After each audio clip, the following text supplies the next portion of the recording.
Saçımın akına bakma sultanım,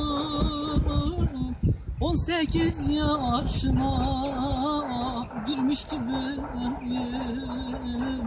girmiş gibiyim.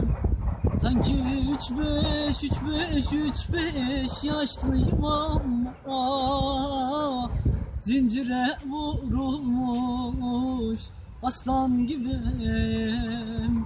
Sanki 3-5 yaşlıyım ama zincire vurulmuş aslan gibiyim.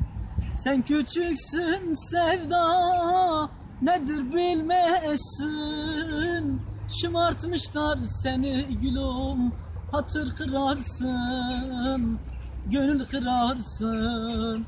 Belki 3-5 yaşlıyım ama zincire vurulmuş aslan gibi.